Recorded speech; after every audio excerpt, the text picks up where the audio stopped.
आज हम डिटेल से देखेंगे मॉर्फोलॉजी ऑफ रूट को। तो रूट क्या है? It is the underground part of a plant जो कि पॉजिटिवली जियोट्रॉपिज्म शो करता है। इसका मतलब क्या है कि ये टुवर्ड्स अर्थ मूव करता है, जबकि पॉजिटिवली हाइड्रोट्रॉफिक, इसका मतलब भी ये है कि ये वाटर की तरफ मूव करता है। जबकि नेगेटिवली फोटोट्रॉपिक, इसका मतलब ये है कि ये जो लाइट है उससे अवे मूव करता है। तो towards earth, toward water and away from light. इसकी जो बेसिक शेप होती है मोस्टली सिलेंड्रिकल होता है और नॉन ग्रीन होता है, क्योंकि इसके अंदर क्लोरोफिल्स मौजूद नहीं होते।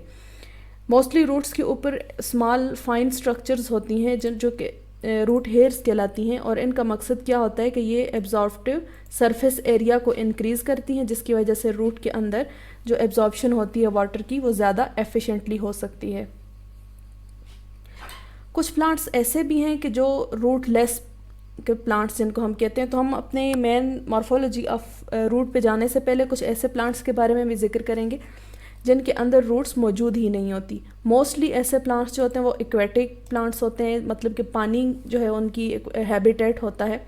तो चूँकि अगर देखा जाए तो रूट की जो बेसिक फंक्शन है वो एब्जॉर्प्शन है, तो वहाँ पे जो पानी के अंदर मौजूद होते हैं प्लांट्स, तो वो ऑलरेडी उनका जो सरफेस एरिया लीव्स का या बाकी प्लांट का वो वाटर के साथ काफ़ी ज़्यादा कांटेक्ट में होता है, एक्सपोज्ड होता है। इसलिए उनकी जितनी भी एब्जॉर्प्शन उनको चाहिए होती है वाटर की या मिनरल साल्ट्स वगैरह की, तो वो उनकी स्टेम से या फिर लीव्स से भी हो सकती है और एफिशिएंटली होती है। इसकी वजह से वहाँ पे कुछ इतने ख़ास रूट सिस्टम की ज़रूरत नहीं पड़ती। इसकी एग्ज़ाम्पल है वुल्फिया, मायरोफेलम और केरेटोफेलम। बल्कि कुछ प्लांट्स ऐसे भी हैं कि जिनके अंदर अगर रूट मौजूद भी होती है तो वो सिर्फ और सिर्फ प्लांट को बैलेंसिंग के लिए होती है, उसको एक अपराइट एक स्टेटस में खड़ा रखने के लिए होती है। अदरवाइज़ उसमें कोई एब्जॉर्प्शन का कोई भी मैकेनिज्म मौजूद नहीं होता और वो सिर्फ और सिर्फ सपोर्ट प्रोवाइड करती है उस प्लांट को। और इसकी एग्जांपल क्या है? लेमना पिस्टिशिया, और कुछ फिक्सेशन वगैरह के लिए यूज़ होती हैं जो जिस तरह के हाइड्रेला वगैरह हो गया। यहाँ पे अगर आप देखें तो ये पिक्चर्स जो हैं ये शो कर रही हैं। जो फर्स्ट वन है हमारे पास ये मायरोफाइलम है, जिसकी मैंने पहले बात की कि ये ऐसा प्लांट है, आप देखें कि ये सरफेस ऑफ वाटर पे फ्लोट करता है। तो इसके जो लोअर लीव्स होते हैं उनका काफ़ी ज़्यादा एक्सपोजर होता है, वो इन कांटेक्ट होते हैं, टच में होते हैं वाटर के साथ। इस वजह से वहाँ पे किसी स्पेशल स्ट्रक्चर की ज़रूरत नहीं पड़ती, जैसे कि रूट्स हो गई, कि वो उस वाटर को एब्जॉर्ब कर सकें। तो इस वजह से इनमें रूट्स मौजूद नहीं होती। यहाँ पे अगर देखें तो ये है वुल्फिया। तो वुल्फिया यहाँ पे अगर आपको ये जो बड़े लीव्स नज़र आ रहे हैं ये नहीं है, बल्कि ये जो स्मॉल ग्रेनुलर स्ट्रक्चर्स आपको नज़र आ रही हैं ये वुल्फिया हैं। ये भी वाटर फ्लोटिंग प्लांट है और इसकी स्ट्रक्चर एक सिलेंड्रिकल स्ट्रक्चर होती है, पूरे प्लांट की ही स्टेम की सिलेंड्रिकल स्ट्रक्चर होती है। और वो पूरी की पूरी स्टेम जो है वो जो स्मॉल ग्रेनुलर टाइप है उसकी जो शेप, वो पूरी वाटर के ऊपर फ्लोट कर रही होती है। तो वहाँ से उसने जितनी भी एब्जॉर्प्शन लेनी हो वाटर की वो इजीली स्टेम के थ्रू ले सकता है। इस वजह से वहाँ पे कोई भी रूट सिस्टम मौजूद नहीं होता। यहाँ पे अगर देखें तो ये है केरेटोफिलम। ये प्लांट आपने अक्सर देखा होगा, जो एक्वेरियम्स वगैरह बनाए जाते हैं, घरों में रखे जाते हैं या मुख्तलिफ ऑफिसेज़ वगैरह में डेकोरेशन के लिए, तो उनके अंदर आपने इस प्लांट को देखा होगा। और ये प्लांट जो है ये टोटली सबमर्ज्ड होता है वाटर के अंदर। ये टोटली एक्वेटिक प्लांट है, पूरा का पूरा ये पानी के अंदर मौजूद होता है। तो इसकी पूरी सरफेस जो है वो वाटर के साथ इन कांटेक्ट होती है, इसलिए इसको किसी रूट की ज़रूरत नहीं पड़ती। तो ये कुछ हमने देखे स्पेशल केसेस के जिनके अंदर हमने देखा कि कोई भी रूट सिस्टम मौजूद नहीं है प्लांट्स के पास, लेकिन ऐसा बहुत कम होता है। ऐसे कुछ एक्सेप्शनल केसेस हैं, otherwise most of the plants have root and it's extremely sophisticated and expert method for absorption of water. हम आगे उसकी मॉर्फोलॉजी पे जाने से पहले कुछ फंक्शंस के बारे में बात करेंगे। सबसे पहले जो रूट है उसका फंक्शन क्या है? एंकरेज। तो रूट जब अपनी उसका जो मेन फंक्शन है वो एब्जॉर्प्शन का है, तो मेन फंक्शन को परफॉर्म करने के लिए रूट मतलब एब्जॉर्प्शन करने के लिए, और एब्जॉर्प्शन किसकी? वाटर और मिनरल्स वगैरह की। तो इन दोनों चीज़ों को एब्जॉर्ब करने के लिए जो एक रूट होती है वो सॉइल के अंदर पेनिट्रेट करती है, उसके अंदर जो है वो सबमर्ज्ड होती है, दूर दूर तक फैल जाती है। तो इसकी वजह से वो एक प्रॉपर एंकरेज बन जाती है, एक सपोर्ट बन जाती है किसी भी प्लांट के लिए। इवन कि अगर उस प्लांट की डेथ भी हो जाती है, उसके अंदर जितने भी लाइफ प्रोसेसेस, सेल डिवीजन और फोटोसिंथेसिस वगैरह अगर ख़त्म भी हो जाता है, उस प्लांट की डेथ भी हो जाए अगर, तो अक्सर आपने जो बड़े ट्रीज़ वगैरह होते हैं जिनका रूट सिस्टम बहुत ज़्यादा वाइडली स्प्रेडेड होता है, तो उनको फिर भी आपने खड़ा देखा होगा कि उनके अंदर कोई ग्रोथ नहीं हो रही होती, कोई लीव्स नहीं आ रहे होते, लेकिन स्टिल वो प्लांट जो है या वो ट्री जो है वो खड़ा होता है। तो वो किसकी वजह से होता है? उनकी रूट्स की वजह से होता है, क्योंकि रूट्स जो है वो दूर तक फैली होती है, उन्होंने प्लांट को सपोर्ट किया हुआ होता है, होल्ड किया होता है और एंकर किया हुआ होता है। सेकंड है एब्जॉर्प्शन, बल्कि ये सबसे इंपॉर्टेंट फंक्शन है, इसको फर्स्ट नंबर पे होना चाहिए। इसका मतलब ये है कि जो वाटर और दूसरे मिनरल्स वगैरह होते हैं जो कि वाटर के अंदर डिज़ॉल्व होते हैं, उनकी जितनी भी एब्जॉर्प्शन होती है वो थ्रू रूट होती है। और इसके अलावा दूसरे मिनरल्स की अगर हम बात करें तो उसमें नाइट्रेट्स हैं, फॉस्फेट्स और सल्फेट्स वगैरह सॉइल से जो प्लांट को रिक्वायर्ड होते हैं, वो जितनी भी उसकी सोर्स होती है वो सॉइल होती है मोस्टली। और सॉइल में से जो पार्ट उनका हेल्प करता है उनकी एब्जॉर्प्शन के लिए, वो कौन सा होता है? रूट। तो एब्जॉर्प्शन ये क्या है? मेन फंक्शन है किसी भी प्लांट की रूट का। फिर आ जाते हैं कि स्टोरेज। तो कुछ प्लांट्स ऐसे भी हैं, बल्कि काफ़ी ज़्यादा ऐसे हैं कि जिनके अंदर रूट जो है एक स्टोरेज ऑर्गन के तौर पर काम करती है, एक रेजरवायर के तौर पर अपना रोल प्ले करती है। तो इस तरह की जो रूट्स होती हैं उनके अंदर स्टोरेज होती है, एक्स्ट्रा जो सरप्लस फूड होती है उसकी स्टोरेज होती है। अब देखें जो फूड होती है वो फोटोसिंथेसिस के प्रोसेस में प्रिपेयर होती है किसी भी प्लांट के अंदर। उसके बाद फिर वो फ्लोएम के थ्रू मूव करती है और ट्रांसपोर्ट होती है शुगर की फॉर्म में या ग्लूकोज की फॉर्म में। जितनी रिक्वायर्ड होती है प्लांट को वो यूज़ हो जाती है, जो सरप्लस होती है या एक्स्ट्रा होती है वो रूट्स के अंदर स्टोर हो जाती है in the form of starch. तो इस तरीके से हम कह सकते हैं कि जो रूट है ये एक स्टोरेज ऑर्गन के तौर पर भी अपना रोल प्ले करती है। अब हम अपने मेन टॉपिक की तरफ आते हैं जो कि मॉर्फोलॉजी के बारे में है। तो हम सबसे पहले देखते हैं कि रूट की क्लासिफिकेशन क्या है on the basis of their morphological characters. तो अब यहाँ पे सबसे पहले रूट है। रूट को बेसिकली दो टाइप्स में क्लासेस में क्लासिफाई किया जाता है, टैप रूट और एडवेंटिशियस रूट। टैप रूट में आगे मज़ीद दो क्लासेस हैं, ट्यूबरस हैं और फाइब्रस, और उनकी फिर आगे फर्दर क्लासिफिकेशन है। जबकि जो एडवेंटिशियस रूट्स हैं उनकी भी फर्दर दो क्लासेस हैं, अंडरग्राउंड और तीन हैं, पार्शियल अंडरग्राउंड और एरियल। तो इनको हम डिटेल से देखते हैं, वन बाय वन उनकी एग्जांपल्स भी देखेंगे, तो फिर ये चीज़ें आपके लिए क्लियर हो जाएंगी। मुश्किल बिल्कुल भी नहीं है, आप जो है इसको बर्डन समझ के या कन्फ्यूजन में नहीं जाना, इसको रिलैक्स होकर देखें तो आपको एक एक चीज़ समझ आ जाएगी, फिर आपको याद रखना भी ईजी होगा। तो सबसे पहले हम देख रहे हैं टैप रूट को, ठीक है। ये टैप रूट क्या है कि जब भी जर्मिनेशन होती है, सीड की जब जर्मिनेशन होती है, तो आपको पता है उसके दो पार्ट्स होते हैं।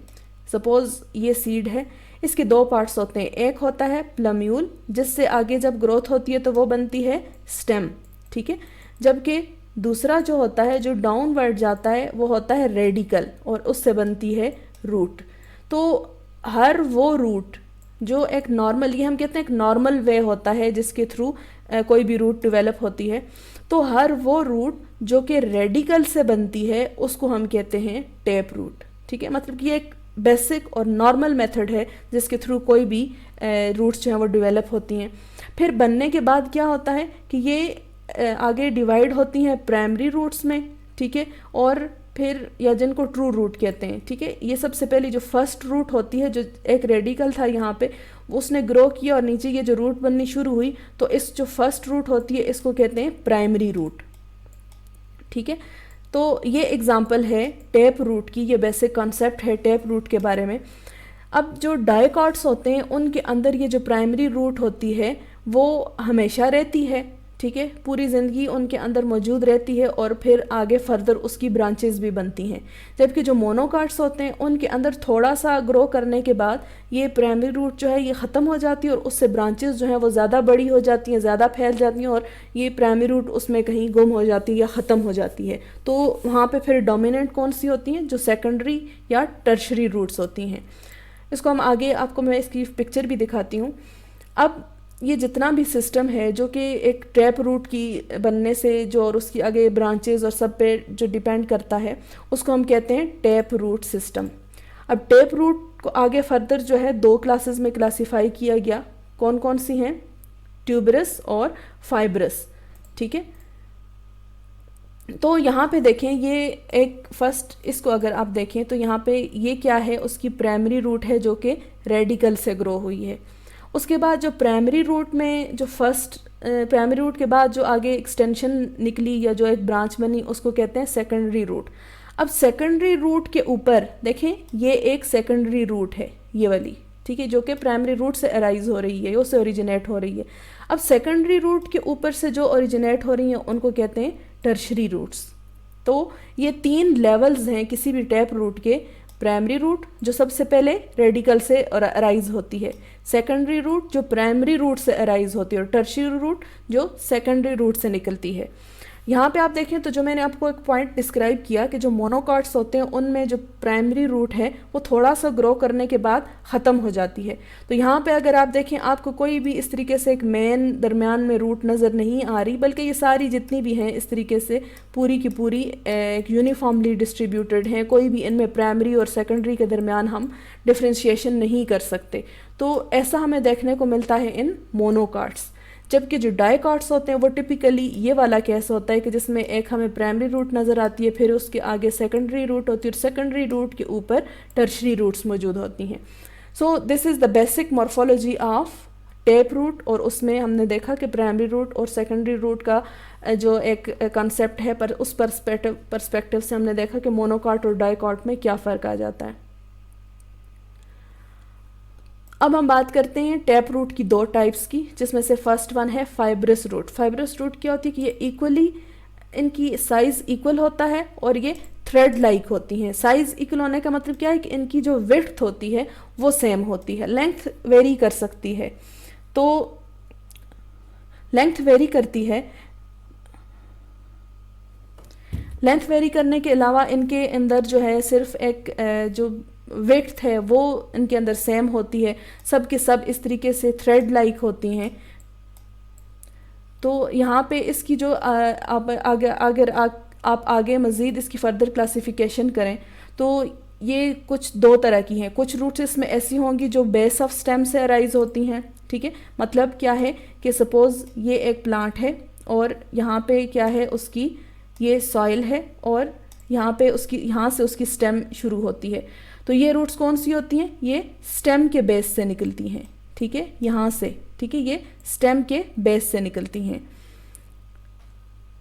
इसकी एग्जांपल आपने देखी होगी राइस में, वीट में, ठीक है। जबकि दूसरी जो होती हैं वो कौन सी होती हैं कि जो स्टेम के ऊपर जो नोड्स होते हैं, जैसे मैंने नोड्स की बात आपको पहले भी बताई थी कि इनको कहते हैं नोड्स, जो आपको अक्सर स्टेम्स के ऊपर नज़र आते हैं। तो ये जो फर्स्ट नोड होता है उसमें से निकलती हैं, ठीक है। सेकंड टाइप क्या है, ऐसी रूट जो फर्स्ट नोड में से अराइज होती हैं। अब इनके जो फाइब्रस रूट्स होती हैं उनमें अक्सर देखा गया कि कुछ रूट्स जो हैं वो नोड्यूल्स बनते हैं उनके अंदर। तो नोड्यूल्स का मतलब क्या है कि नोड्यूल्स ऐसी स्ट्रक्चर्स होती हैं, स्मॉल ग्रेन लाइक स्ट्रक्चर्स होती हैं जो मोस्टली लिग्यूमिनस प्लांट्स कौन से होते हैं, जिनको हम कहते हैं बीन्स होती हैं जितनी भी, या जिनको हम कहते हैं कि फलीदार पौधे जो होते हैं, जिनकी एक फली सी बनती है इस तरीके से और उसके अंदर मुख्तलिफ उनके सीड्स मौजूद होते हैं। तो ऐसे प्लांट्स को हम कहते हैं लेग्यूम प्लांट्स। तो मोस्टली जो लेग्यूम प्लांट्स हैं उनके अंदर ये देखा गया है कि उनकी जो रूट्स होती हैं उनमें एक छोटी सी ग्रेनुलर स्ट्रक्चर्स बन जाती हैं जिनको हम कहते हैं नोड्यूल्स। नोड्यूल्स का फंक्शन क्या होता है कि इसके उनके अंदर नाइट्रोजन फिक्सिंग बैक्टीरिया मौजूद होते हैं। वहाँ पे जो मौजूद बैक्टीरिया होते हैं वो प्लांट के साथ एक सिम्बियोटिक रिलेशनशिप बनाते हैं। सिम्बियोटिक रिलेशनशिप क्या होता है कि जिसके अंदर एक प्लांट और जो दूसरा मेंबर होता है, जो कोई से भी 2 मेंबर जो किसी सिम्बियोटिक रिलेशनशिप में इन्वॉल्व होते हैं, वो एक दूसरे को दोनों फ़ायदा देते हैं, नुकसान किसी को नहीं होता, और वो दोनों म्यूचुअल बेनिफिशियल एक एसोसिएशन बनाते हैं जिसमें दोनों पार्टनर्स को फ़ायदा मिलता है। अब ये जो रिलेशनशिप होता है इसमें किस तरीके से दोनों मेंबर पार्टनर्स को फ़ायदा मिलता है कि जो प्लांट होता है वो अपनी रूट के ऊपर मौजूद नोड्यूल्स के अंदर रहने वाले बैक्टीरिया को प्रोटेक्शन और न्यूट्रिशन देता है, क्योंकि प्लांट जो है वो फोटोसिंथेटिक है या ऑटोट्रॉफिक है, वो अपनी फूड खुद प्रिपेयर कर सकता है। तो जब वो अपनी फूड प्रिपेयर करता है तो वो उससे फूड जो है बैक्टीरिया भी ले लेते हैं। इसके अलावा उनको एक प्रोटेक्शन भी प्रोवाइड करता है, एक प्रोटेक्टिव एनवायरनमेंट प्रोवाइड करता है प्लांट। जबकि बदले में जो बैक्टीरिया होता है वो क्या करता है कि जो एटमॉस्फेरिक नाइट्रोजन होता है उसको फिक्स करता है। अब एटमॉस्फेरिक नाइट्रोजन को फिक्स करने का मतलब क्या है? फिक्स करने का मतलब ये है कि एटमॉस्फेयर में नाइट्रोजन जिस फॉर्म में मौजूद होता है उस फॉर्म में प्लांट्स उसको यूज़ नहीं कर सकते। अब ये बैक्टीरिया जो हैं मुख्तलिफ प्रोसेसेस से गुजर के, ये एक बड़ा लंबा चौड़ा ये एक टॉपिक आ जाता है, तो मुख्तलिफ प्रोसेसेस से गुजार के उस एटमॉस्फेरिक नाइट्रोजन को ये कन्वर्ट कर देते हैं और एंड पे वो जिस फॉर्म में नाइट्रोजन आ जाती है उस फॉर्म में प्लांट्स उसको यूज़ कर सकते हैं। तो इस प्रोसेस को या इस स्टेप को कहते हैं नाइट्रोजन फिक्सेशन। तो नोड्यूल्स में हमने देखा कि वो बैक्टीरिया मौजूद होते हैं जो नाइट्रोजन फिक्सेशन करते हैं और वो फिक्स्ड नाइट्रोजन जो होती है वो फिर प्लांट के लिए अवेलेबल हो जाती है और प्लांट जो है उसको मुख्तलिफ अपने फंक्शंस में या मुख्तलिफ मकसद के लिए यूज़ करता है। तो पहले मैंने जैसे आपको बताया कि ये मोस्टली वो प्लांट्स होते हैं जो लेग्यूम्स जिनके अंदर बनती हैं। तो बीन्स जो कि हमारी एडिबल बीन्स होती हैं, ठीक है, जिसको हम लोबिया कहते हैं, फेसिलस वल्गैरस। इसके अलावा पी जो मटर है, पाइसम सैटिवम, और पीनट एर्चिस हाइपोजिया। तो ये क्या हैं कि इनके अंदर मोस्टली जो ये नोड्यूल्स हैं ये देखने को मिलती हैं। तो ये एक स्पेशल केस था फाइब्रस रूट का। यहाँ पे आप देखें इन फोटोग्राफ्स के अंदर देखें ये रूट है और उसके ऊपर ये जो आपको ग्रेनुलर स्ट्रक्चर्स नज़र आ रही हैं ये वो नोड्यूल्स हैं, ठीक है। तो इन नोड्यूल्स के अंदर बैक्टीरिया रहते हैं और जो कि नाइट्रोजन की फिक्सेशन का काम करते हैं। तो यहाँ पे अगर साथ साथ आप देखें तो आपको फाइब्रस रूट भी क्लियर हो रहा होगा कि जो मैंने पहले बात की कि इनकी यूनिफॉर्म थिकनेस होती है। देखें विड्थ जो है इनकी यूनिफॉर्म है, बराबर है, यहाँ पे जितनी है यहाँ पे भी उतनी ही है, हर एक की बराबर है। लेंथ वेरी कर सकती है लेकिन कोई इसमें कोई ऐसा पार्ट आपको नज़र नहीं आ रहा कि जो ज़्यादा सवालों ने सवाए ये जो नोड्यूल्स हैं ऑफ कोर्स ये तो मौजूद हैं, लेकिन इनके अलावा कोई पार्ट ऐसा नहीं है कि जो बड़ा हो या कोई छोटा हो। इनके अंदर थिकनेस जो है वो यूनिफॉर्म होती है। तो हमने डिस्कस कर ली, हम दोबारा से उस जो ट्री डायग्राम हमने ड्रा की थी उस पे जाते हैं। हमने डिस्कस कर ली टैप रूट की फ़र्स्ट टाइप, ये है टैप रूट की फ़र्स्ट टाइप फाइब्रस रूट, ठीक है। अब हम डिस्कस करेंगे इसकी जो दूसरी टाइप है ट्यूबरस रूट। तो ट्यूबरस रूट क्या है? ये थिक होती हैं, स्वॉलन होती हैं और फ्लैशी होती हैं। फ्लैशी का मतलब क्या है कि इनके अंदर कोई फ्लूइड टाइप कोई वाटरी मिक्सचर होता है और ये मोस्टली किस वजह से होता है? फूड की स्टोरेज की वजह से होते हैं।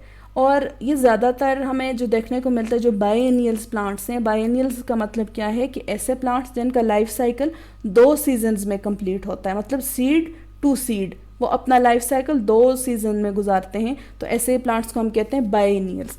इसकी एग्जांपल क्या है? टर्नप है और कैरेट वगैरह। इसको अगर हम फर्दर क्लासिफाई करें तो आ जाती हैं कॉनिकल रूट्स, फ्यूजिफॉर्म और नेपीफॉर्म। तो ये क्या है? ट्यूबरस रूट की फर्स्ट टाइप है जिसको हम कहते हैं कॉनिकल। तो कॉनिकल का मतलब क्या होता है? कॉन शेप, ठीक है। और कॉन शेप आपको पता है कि क्या है? तो ये क्या होती है? इनका टॉप जो है स्वॉलन होता है, मतलब देखें यहाँ पे, ये देखें ये इसका टॉप है और टॉप क्या है? ब्रॉड है या स्वॉलन है, बड़ा होता है। जबकि जैसे जैसे आप बॉटम की तरफ मूव करें तो वो नैरोइंग डाउन, वो नैरो होता जा रहा है और एक पॉइंटी एज होता है इसका। अब यहाँ पे इसकी नैरो होने का एक मैनर या मेथड किस तरह से होता है कि ग्रेजुअल मैनर में ये नैरो होते हैं, ठीक है। आहिस्ता आहिस्ता जो हैं वो टॉप से बॉटम की तरफ जैसे जैसे आप मूव करते हैं तो वो उनकी जो विड्थ है वो कम होती जाती है। इसकी एग्जांपल है कैरेट और पार्सले वगैरह। तो ये पार्सले है, इसकी आप रूट अगर देखें तो ये बिल्कुल यहाँ पे टॉप इसका देखें ब्रॉड है और जैसे जैसे हम नीचे की तरफ मूव कर रहे हैं तो वो साइज़ उसका छोटा होता जा रहा है, एंड पे जाके पॉइंटी एंड है। यहाँ पे अगर आप देखें तो ये कैरेट है, इसका भी वही है कि टॉप जो है वो ब्रॉड है या स्वॉलन है और नीचे की तरफ आए तो हमें ये वाली शेप नज़र आती है। तो इस तरह की रूट्स को क्या कहते हैं? Tuberous conical roots. सेकंड आ जाती है ट्यूबरस फ्यूजीफॉर्म रूट्स। तो फ्यूजीफॉर्म रूट्स जो होती हैं इनकी बेसिक जो शेप होती है वो ये होती है कि आपको टॉप और बॉटम दोनों नैरो नज़र आते हैं, जबकि जो मिडल सेक्शन होता है ये स्वॉलन होता है। ठीक है, तो इस तरह की शेप को कहते हैं स्पिंडल शेप, जिसके अंदर मिडल रीजन जो है वो स्वॉलन होता है और जो दोनों एंड्स होते हैं वो नैरो होते हैं। इसकी एग्जांपल क्या है? स्वीट पोटैटो, जिसको हम अपनी ज़बान में शकरकंदी भी कहते हैं। आपने नाम सुना होगा शकरकंदी या स्वीट पोटैटो। तो इसको ये एक मीठी रूट्स होती हैं, इनका टेस्ट स्वीट होता है और इनको अक्सर यूज़ किया जाता है। स्वीट पोटैटो ये शकरकंदी हमारे यहाँ बहुत ज़्यादा यूज़ की जाती है, बड़ा न्यूट्रिशियस ये प्लांट होता है। तो इसकी शेप क्या है? यहाँ पे अगर आप देखें टॉप और बॉटम दोनों नैरो और दरमियान में से स्वॉलन है। सेकंड अगर आप इधर देखें तो ये रेडिश है जो मूली होती है। तो इसमें भी मोस्टली अगर आप देखें तो टॉप और बॉटम नैरो, ठीक है, और दरमियान का पोर्शन ब्रॉड होता है। तो इस तरह की जो रूट्स होंगी उनको हम क्या कहते हैं? Fusiform tuberous roots. थर्ड है ट्यूबरस रूट में नेपीफॉर्म। तो नेपीफॉर्म क्या है? जो एक नेपी लाइक स्ट्रक्चर होती है ये वाली, ठीक है। तो इसमें क्या होता है कि स्वॉलन टॉप होता है, बिल्कुल आप देखें इसकी तरह स्वॉलन टॉप होता है, लेकिन फ़र्क क्या है कि यहाँ पे हमने बात की थी कि जैसे ही नीचे हम बॉटम की तरफ जाते हैं तो उनके नैरो होने का जो एक प्रोसेस होता है वो ग्रेजुअल होता है, आहिस्ता आहिस्ता होता है। लेकिन यहाँ पे क्या होता है कि टॉप जो है ब्रॉड होने के बाद फ़ौरन से वो एक पॉइंटी एंड की तरफ चले जाते हैं और एक एग्जैक्ट हमें ट्रायंगुलर शेप देती है जिसकी लेंथ जो है वो बराबर होती हैं सारी साइड्स की। तो ट्रायंगुलर शेप जब आती है तो इसकी एग्जांपल क्या है? टर्निप और बीट रूट। तो टर्निप को अगर आप देखें तो ये टॉप और फ़ौरन से जो है आगे उसकी जो एंड है वो फ़ौरन से जो है नैरो होना शुरू हो गया। ये बीट रूट है जिसको हम चुकंदर भी कहते हैं। तो इसको भी अगर आप देखें कि टॉप जो है वो बड़ा होता है और नीचे फ़ौरन से एकदम से जो है वो उनकी जो विड्थ है वो डिक्रीज़ होनी शुरू हो जाती है। So this was napiform tuberous root. अब हमने डिस्कस कर ली टैप रूट के बारे में, हमने डिस्कस कर लिया, इसकी सारी फॉर्म्स को हमने देख लिया कि कौन सी हैं, उसकी एग्जांपल्स देख ली, ठीक है। अब हम आते हैं एडवेंटिशियस रूट्स पे।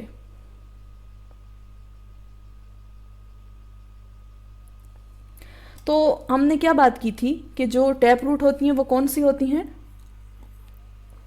जो रेडिकल से राइज होती हैं। अब कोई भी रूट जो रेडिकल के अलावा किसी भी पार्ट से राइज हो उसको हम कहते हैं एडवेंटिशियस रूट्स, ठीक है। Root arising from any part of the plant other than the radical, radical के अलावा कहीं से भी अराइज होंगी हम उसको कहेंगे एडवेंटिशियस रूट्स। अब ये अंडरग्राउंड भी हो सकती हैं, पार्शली अंडरग्राउंड हो सकती हैं, या फिर एरियल या टोटली एक्सपोज्ड हो सकती हैं।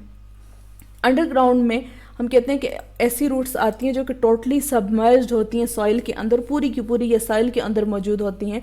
और दूसरी बात ये कि वो चूँकि एडवेंटिशियस रूट्स हैं तो इस वजह से not arising from radical, radical से नहीं निकलती बल्कि प्लांट के किसी भी पार्ट से ये अराइज हो सकती हैं।